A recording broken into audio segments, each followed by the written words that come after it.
My name is Lindsey. I'm 43 years old. I'm from Orlando, Florida. Prior to metastatic breast cancer, I was a store manager for department stores. I was diagnosed with breast cancer in 2012. They didn't know if it was stage 2B or stage 4. I had a tumor on my hepatic vein. The doctors recommended that we not biopsy it because of the location. It would take about 6 months for me to recover. So they said they wanted to go ahead, do the double mastectomies as soon as possible, and start me on chemotherapy. That was on a Monday. By Friday, I had my bilateral mastectomy. And a few weeks after that, once I was healed some, then I immediately started my chemotherapy. I went through chemotherapy, I went through radiation. Upon completion of radiation, I finished another drug for about 9 months, and 2 months after that, I was re-diagnosed with metastatic breast cancer. I had taken the kids to Halloween Horror Nights at Universal. We were climbing all around the haunted houses, and all of a sudden I felt something weird in my hip, and I came back to the room. I thought I had pulled a muscle.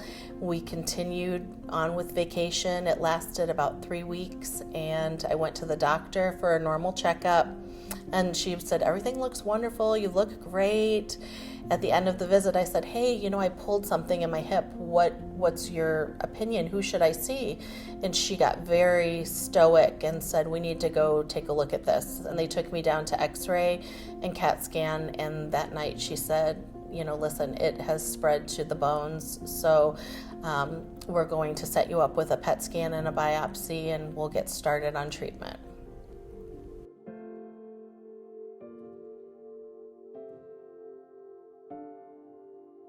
The thing I value most about my husband, Jeremy, is his sense of caregiving. He truly, in every sense of the word, is a caregiver, not just with me, but prior to meeting me as a paramedic and as a firefighter. He really values people and he takes care of them. He just wants to help any way he can. That's just kind of how his personality is. And in our relationship, with me getting sick, I was afraid that it would break us apart and tear us apart. And for us, it actually made us much closer. I really can rely on him. He went to every appointment with me, every scan, every chemotherapy, just absolutely everything. He was there for me. He was a shoulder to cry on. I did not want to cry in front of the kids, so he would make sure the kids were away and give me some time alone to just kind of grieve and deal with it. When I couldn't get out of bed, he was there to help pick me up. And he is the most caring person that I've ever met. And I knew that when I met him, but I didn't really understand quite what that meant until I was sick and I saw how he cared for me.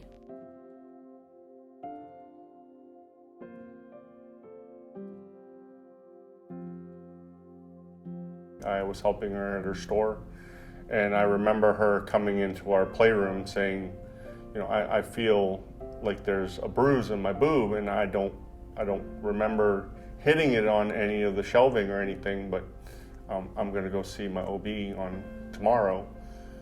And she went and saw the OB, and I was not working that day, and I'd asked her if did she want me to go with her? And she's like, "Oh no, it's probably nothing. It's probably just a bruise." And so she'd gone by herself, and we lived out in West Palm, so she drove all the way down to Boca to see her OB, and that's like a 45-minute drive. And I just remember her calling me. She's like, "I keep having to pull over. The radiologist came in and didn't mince words or anything. She just said I have breast cancer." And I was like, "Oh my God, I'm so sorry that I didn't go with you." The one thing I value most about Lindsey is her ability to share her diagnosis with other people and to put smiles on people's faces. With everything that she's going through, she truly amazes me.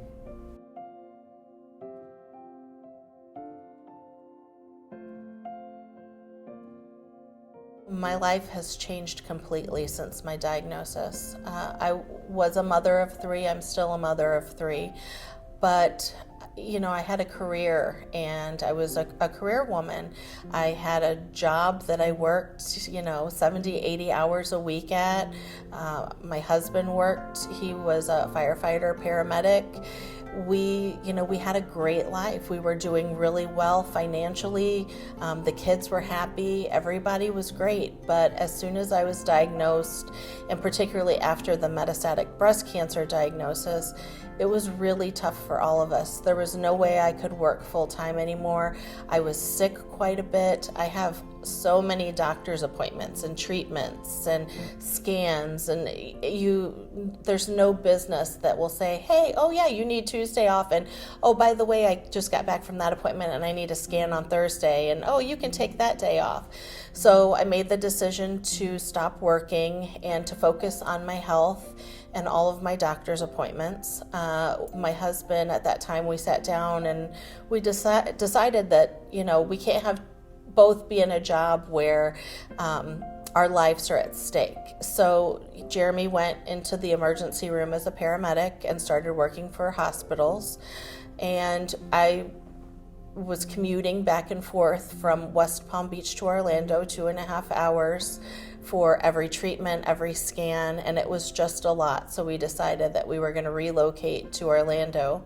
So we moved our entire family down there so that financially it wasn't as stressful, and it wasn't as stressful on our family with me being gone here and there. I could do a treatment and I would be able to be home. The kids, it was really difficult. My littlest was 3, and he was okay with it. He was young. He didn't understand why mom was bald.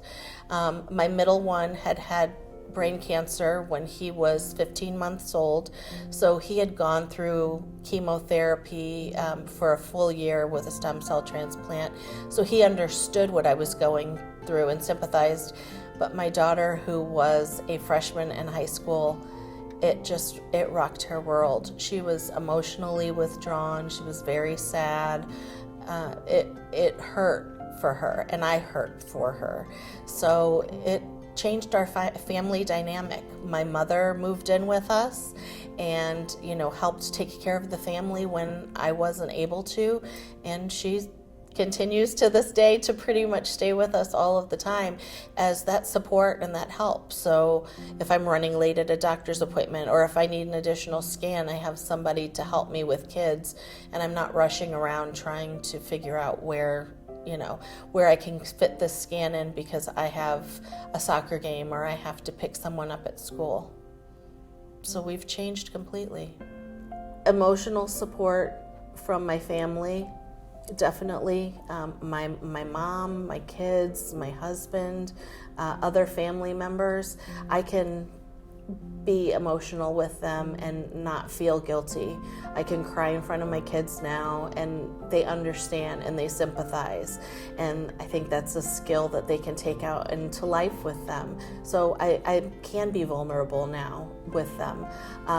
As far as social, I am involved with Metaviver. I have a ton of different Facebook groups that are metastatic breast cancer Facebook groups where we all support each other. I have the Orlando Metsquerade that I chair every year, which is amazing social gathering for us, and I have great friends who are on the committees, and that's my social outlet. As far as my friends go, though, I have a very small group of friends outside of metastatic community because through the years others have just kind of fallen to the wayside. So I do have a core group of about 3 girlfriends that are my true friends who have stuck with me through all of this. But support socially is definitely through all of the groups for the metastatic breast cancer. Well, I mean, our lives have changed completely. It's no longer, you don't really have any freedom. You're tied down while she's in treatment, or you're constantly reevaluating your life.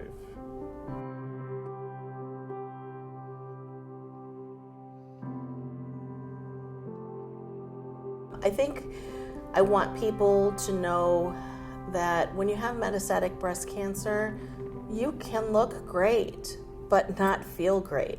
A lot of times, those of us with metastatic breast cancer will put on a happy face, and I'm outgoing and, very much a go-getter and a social person, and I love talking to people and going out, but at the same time, I'm exhausted. I have scans and doctor's appointments. I'm at the hospital several times a week.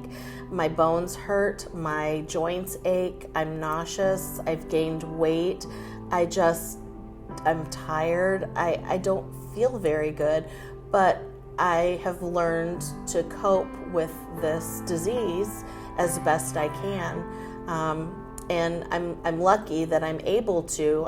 Several women can't, and they need pain medication. And I have a wonderful palliative care physician that has helped me, get to where I am today, to where I feel decent enough, and I'm able to go out and participate in things. But just because I may look good and I may go out a couple times to do something doesn't mean that I'm healthy and that I really, I don't feel well.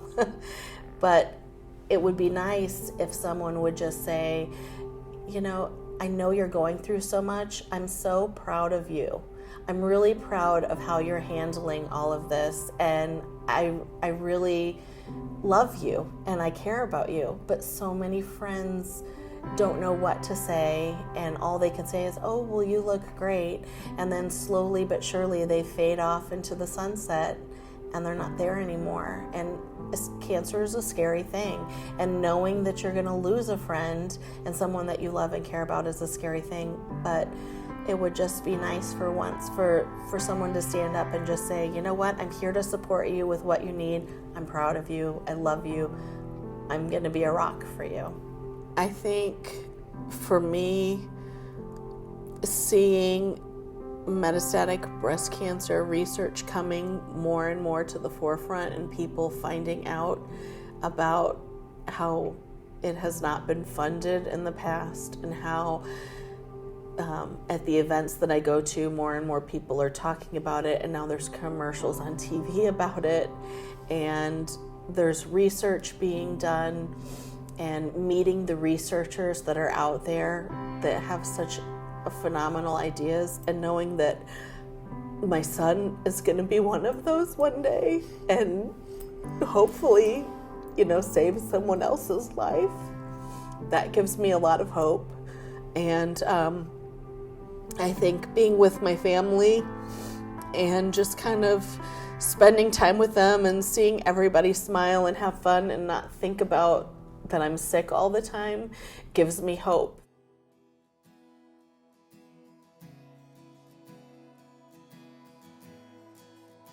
I think it's impacted both physical and emotional. Our physical intimacy, we were a regular couple having sex regularly, and when you're sick, there's no intimacy whatsoever. It's not very intimate holding my hair while I'm throwing up in the toilet. But then after that, I've had hysterectomy. I'm on endocrine therapy, so I have no estrogen, and all of that takes, a toll on my body, not to mention the fact that I've gained significant amount of weight since I originally was diagnosed in 2012, which I was not anticipating, and I feel uncomfortable about myself, and it's very painful for me to have sex now, and I feel really bad about it. We are very close, but for me, intimacy is not what it used to be. It's more of take the deep breath. It's a painful experience. It's not a happy, joyful experience. I would much rather, just lay down and cuddle and have a nice conversation and show each other affection rather than actually having sex. But I know, Jeremy is fine. He's a healthy 43-year-old male, and it has affected us. Yeah, it affects us. Yeah, but like she said, I mean, it's more now conversations and staring into each other's eyes and telling each other we love each other. But she was diagnosed, 5 years into our relationship, so yeah, it's tough. We'll deal with it.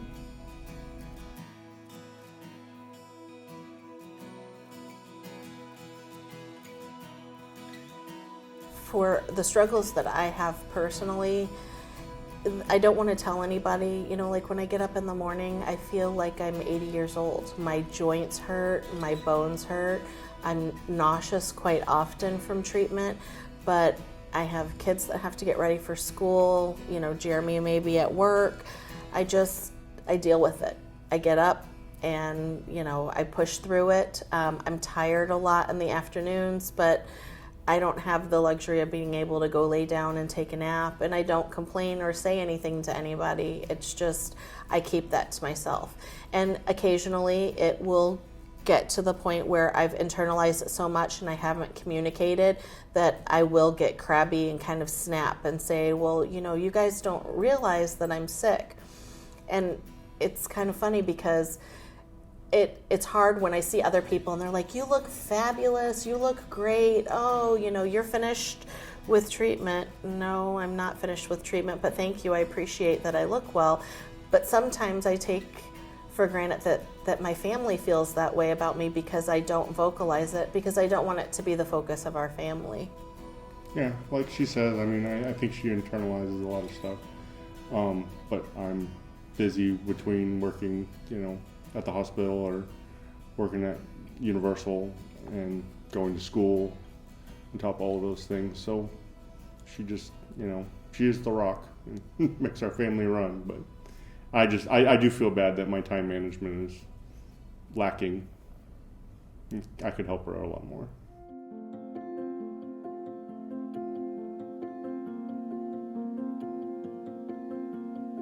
I still think, it's all about doing things together and doing things as a family. I mean, that's everything now. Yeah, I think we work well as a team, as I had said earlier, because I'm the organizer, he's the laid back one, and it just makes it easy to kind of split up responsibilities. If I might be the disciplinarian with kids, and he might be the one that's taking care of everything around the house, and we balance the home life pretty easily, which is nice. It makes it a lot easier. I broach the subject of end of life every now and again, but it gets Jeremy really emotional and he tends to cry, and it's a difficult talk to have. I really just don't want to think about it. I mean, having to think about your significant other no longer being around, it's tough. But I do know that I want, my kids are great and they're really strong. And I know that Christmas and Thanksgiving, I know that they'll all be together. I know that my daughter will help carry on the traditions with Jeremy and the boys. And I think she'll take over as the mom role. Lindsey's family's awesome. They really are. And I'm really blessed to have the support system that I have with the family. Yeah. I don't ever want to go, but realistically, I know that one day it's going to happen, and I feel comfortable that they will be okay without me, and I'm at peace with that because I do know that they will be okay. Jeremy's a caregiver. He will take care of people. I do have an amazing family, and my kids are really strong, but I hope that I get a lot more time with them because I'm not ready. I mean, I see it every day at work, but actually putting it into a perspective of my own life, I don't really want to think about it. But I'll reach out to others, help where I can.